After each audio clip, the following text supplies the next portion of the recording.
How do I support my partner after a long visit with their mother? My partner is coming home from a multi-day visit to see their family later this week. I love my partner's family and am very thankful to be a part of their lives. My Phil sees the world so differently than I do, but we have great conversations about our opinions around politics, sports, culture, lawn care, anything. Even though he comes off as a much more conservative-minded person than me, we can usually find some common ground and we both seem to enjoy hearing the other person's take. He is a smart guy that is always interested in learning new things, a great father to all of his adult children, and an amazing grandfather. My Mill means well, but, like so many other people, seemed to really change during the 2016 elections and then the initial reaction and shutdowns caused by COVID. She simply doesn't think about current events as critically as Phil and can become very righteous, religiously motivated, and emotional about any little thing. She didn't used to be like this, and it has been hard for my partner and me, especially because their family knows that I am not a religious person and that we have both shared many of our political views very openly with them, because that is what my Phil and I love to do when we hang out. The thing is, my partner is visiting her family without me while I watch our young daughter this week, and I know that Mill often corners her with some polarizing discussion topics when I am not there. While my partner, who is a whole human being in their own right, thinks for herself and does hold some views that differ from my own, Mill seems to think that she is only following my lead like any obedient woman of God should. Eventually, this usually leads to my partner returning from any of these family trips and needing a day to cry and, basically, mourn the mother she used to have. For those of you in similar situations, how would you want your partner to support you upon returning from such a trip? FYI, my partner loves her family and isn't looking to limit their contact from them. Phone calls and such seem to always go very well and are very frequent, but can just feel overwhelmed after visits with them. Comment. I have a toxic narcissistic Mill. My husband and I book counseling appointments for before and after their visits. It really helps. Like sometimes their visits are only 2 hours, but we need 6 hours to process everything and feel the feelings, etc. Knowing you'll need to support your wife ahead of time is a great start. Maybe be sure she gets some relaxing time, as well as you time. As well as family time. My mother changed when she was about 60. She became someone I did not recognize. Mom got bitter, demanding, self-centered. The guilt trips were awful. At first I raged because she had changed. Then I just accepted this was the mom I had. I made boundaries. If she had a tantrum while I was at her house, the visit ended. I would just say, "Bye mom. Love you. Your wife needs to tell her mom I will not discuss XYZ. Let's do ABC." Then walk away. Do this every time. Practice phases like "I will not discuss this, that does not work for me" will help. Just ignoring the inflammatory comments can help. After my mom said something inflammatory, I looked out the window and said, "Look at that bird." Then walked outside, completely ignoring inflammatory comment. Keep changing the topic. A shorter visit may also help your DW. 2 days max. It is hard to lose the mother of your memory. You are doing a good job supporting your wife. You are already doing amazing just by being aware and wanting to help. Because you know what is going. Open the floor to her to vent after kiddo is in bed and she is back. Having her favorite snacks ready or her favorite meal ready for when she gets home is also a big help. But honestly, and I am sure you are already doing this because you care so deeply and know how this impacts her, make sure the house is in order when she gets back, laundry is done or in progress, and all she needs to do is come home and be with you and your daughter, so she feels safe, warm, and heard in her own home and can decompress without having to worry about stuff that needs to happen at home. I would support her in exactly the way you're already doing. Understanding why she's upset, supporting her need to be a little off, and by being there to listen and be a shoulder to lean on. Also, by validating the viewpoints that her mother has spent the last visit trying to tear down. You're doing great. Next story 2. How to limit things so it doesn't go on for 30 plus more years. It's hard to explain my Mill's behavior without seeming selfish, but it's truly not the case. This is just some of the stuff that happens.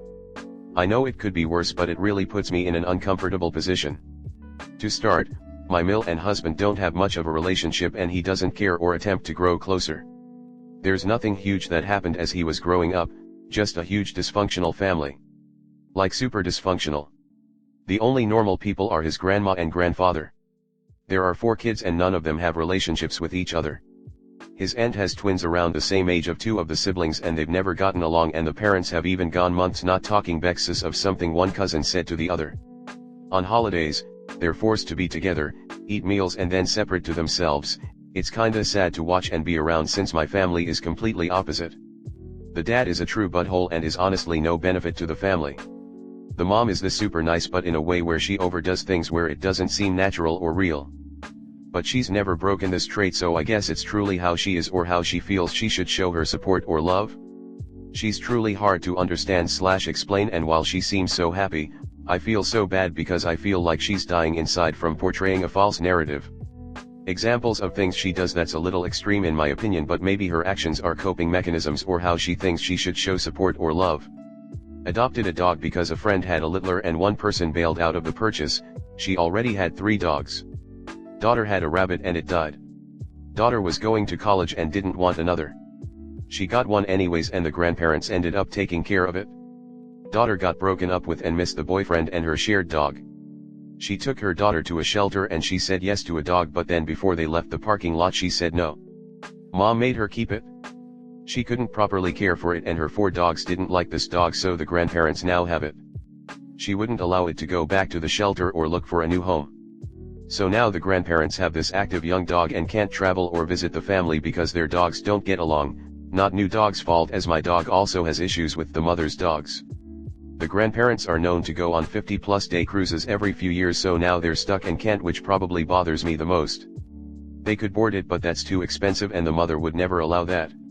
She will buy anything and everything from any single person in her town that's working for a MLM or a small business. Then say she doesn't want it or got it for so and so, and in a way force people to take stuff home with them. And send us links to stuff and say pick something over and over until we do. Luckily husband always just says no and I don't have to. One time her friend had a pair of Hunter rain boots with THR tag on that didn't fit. I don't know why she didn't return them. So she bought them off her friend for a discount. They also didn't fit her. So then she asked me. They actually fit, so that was cool, but like, why did she even buy them if they didn't fit her? Situations in regards to me / husband. He just pushes things off and ignores her, and I do for the most part, but we're 8 years together and 2 married, so some things I want to just kick now so I don't have to deal with for the next 30 years. Like, I truly can't beat around the bush anymore. The husband wouldn't be mad or disagree with any decision as he literally has 0 cares about them, but I still want to respect her and give her the compassion and love that she deserves without pushing the husband into a zone where he is uncomfortable. We have good jobs, make good money and are huge savers and smart spenders. His parents make good money but are terrible with how they spend it. We bought a house and she wanted to get us a housewarming gift. But she started asking us what we wanted before we even closed. Let it be noted that the husband wouldn't even tell them what town or state that we were looking for houses in or where he got a job, because we would have been blasted with links to houses, so I'm grateful for him. We didn't know what we wanted / needed and I didn't want to rush for home goods. She constantly, like every other day, messaged us asking what we wanted from Ashley Furniture or sending links. We looked and looked over and over and we didn't like any of the overpriced crap from there. We also didn't want to just buy things to buy things. We asked her the amount she was looking to spend because I didn't want to be in the situation where we share a 4K couch we want if she was only going to offer 1K. She wouldn't give an amount and we could only order from Ashley because she had a no interest CC from there. We told her we couldn't find anything from that one store, so she signed up for a Wayfair CC. We truly didn't want anything because we know she didn't truly have the money, but she was constant. So we ordered a small outdoor fireplace, a hose reel, and 2 cutting boards through her Wayfair account and were thankful. A year later she is still saying you still need to order more stuff, but we have no clue how much more she means, so we just don't respond when she brings it up. One conversation I had with her, she said something basically about how she wants to buy stuff for inside the house, so if she's here with others she can say that she bought XYZ. She's done the same thing with our wedding gift and husband's graduation gift. It's not money, it's just tell me what you want and I'll order it, which is an obvious sign she will put it on a CC. It feels like she's being forced to buy people gifts, but nobody forces her. It's like an internal pressure she puts on herself, but it's so confusing because she won't give cash, because she can't, but won't just say hey, send over something for $50 that I can buy for you. Until 2 years ago, she would send all her kids, and include me, and ask us to send her 5 things we want for Christmas. Nobody ever responded. Everybody is also over 16 years, so it's not that easy to come up with things. As adults, we generally buy things we need/want when we need/want it. She starts asking October 1st. It's so stressful. So after a few years of nobody responding and her begging for a list up until Christmas, 2 years ago just responded with something like, we don't really need or want anything right now and aren't even doing gifts for each other, we do something under $50 and save our money for yearly vacations, so if you would like to get us something, a gift card would be just as meaningful, because when we do think of something we need/want, we will use that money to get it. She's so anti-gift card. I guess she wants the satisfaction of seeing people open up things, but we're old now and don't do toys. She also won't buy necessities like socks, jackets, shirts, and won't tell the kids the budget to stay within for the 5 items, which confuses me the most. I don't even give my mom a list, she just transfers me $100 and I order something whenever and tell her and say thanks. So this 2 months of constant request is so extremely stressful, yet I feel so bad for her because none of the kids even respond to her. So she switched to gift cards and now I feel like things are so much worse. We each and all her other kids get gift cards ranged from $25 to $50, mailed to us too since we live out of state now, for Halloween, St. Nicholas Day, Christmas, Russian Christmas, New Year, both birthdays, Valentine's Day, Easter, and literally any other holiday you can think of. While we are grateful and love the free Chipotle, there's just something inside of me that feels like she has to do the stuff, and I really wish she would stop or limit it. For our 1-year wedding anniversary and 1-year home ownership anniversary, she asked us what we wanted for an anniversary gift. To my understanding, the couples celebrate or get each other gifts and that's it. For the anniversary she asked what we wanted, that was paper, and I asked her what she meant, so she sent a few examples of things that usually the couples get each other.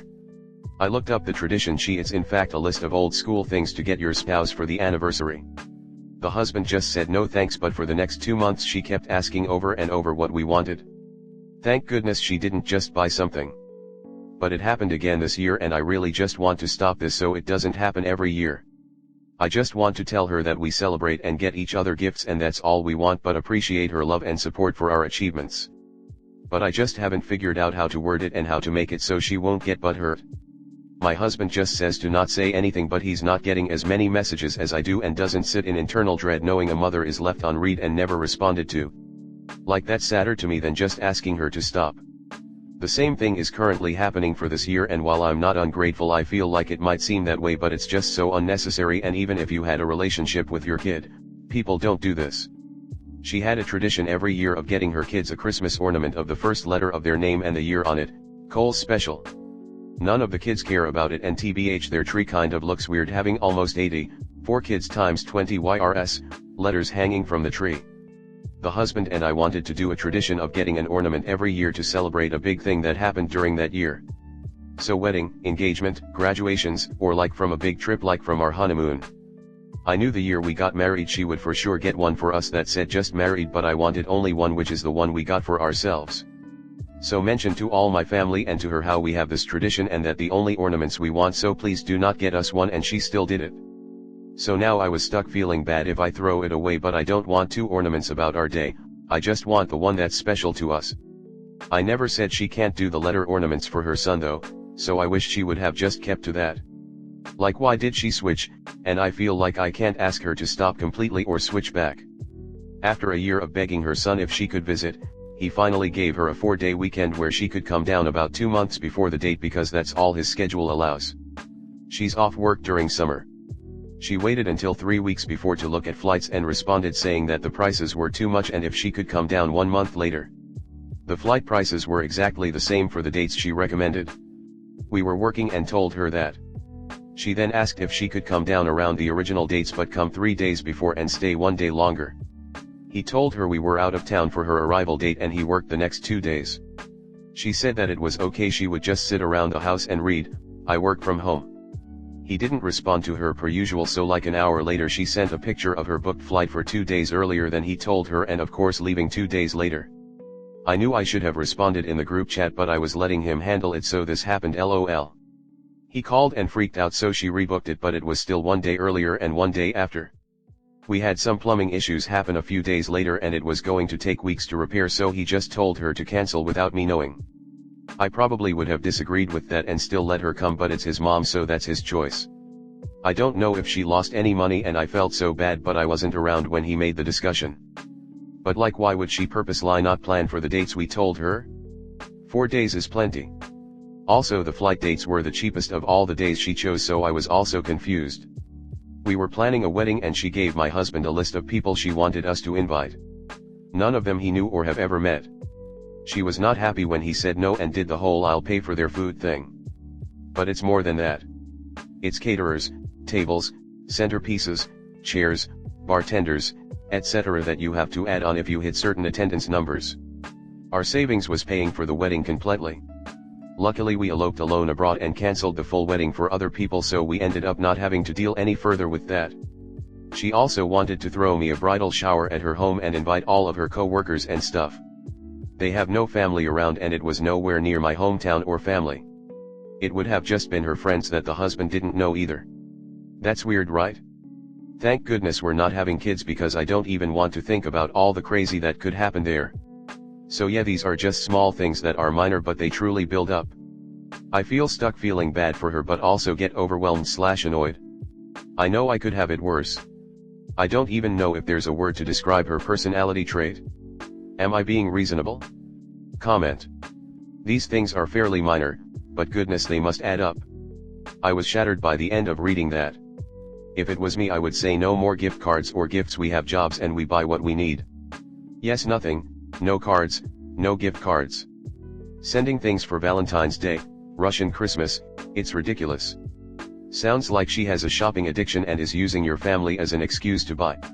Take away her gifting privileges. I was curious about the Kohl's ornaments. They are $30 to $50 US dollars each. So she has at least $2,000 worth of Christmas ornaments. Crazy. I throw her ornaments away, and we do our own. I am particular about my tree, I enjoy it that way, and she can decorate her own tree. We have also struggled through the extremely awkward gifting. I don't believe in love languages personally. Think there is something that happened in recent American cultural history that explains the expectations around gifting of this particular generation, or two, but that's another topic. I know my Mill has a clutter problem, so maybe she has a shopping problem? Either way, it's her problem. She now reluctantly sends gift cards and manages to be passive-aggressive about it. It's so stupid. But I will not fill my home with her clutter, I refuse. It's bad for my mental health. My husband buys car parts with the gift cards. I think it's perfectly reasonable to hold these seemingly small boundaries and let go of the guilt about her feeling any which way about it. These small things aren't small to you, they are important to you. Don't diminish them. There's a saying, start as you mean to go on. I think you've done that already, eloping, no weird showers for her. I wish I would have had more clarity earlier on and been firm about the little things. It would have probably spared some feelings on both sides tbh, and some ornaments from the trash, haha. The problem in a nutshell seems to be this extreme sense of guilt you feel anytime you have to say no or set a hard boundary, or when your husband does, which to be honest is more of a you problem to solve than anything. Mill sounds pushy and overbearing to the point of insanity, but until you figure out where exactly your guilt stems from and how to resolve it, you'll continue to find it difficult to set those boundaries no matter what Mill does. Think of saying no and being firm with her as a form of kindness rather than a confrontation. Assume she wants to hear your honest preferences, even if you have to repeat them bluntly a few times to get them to stick.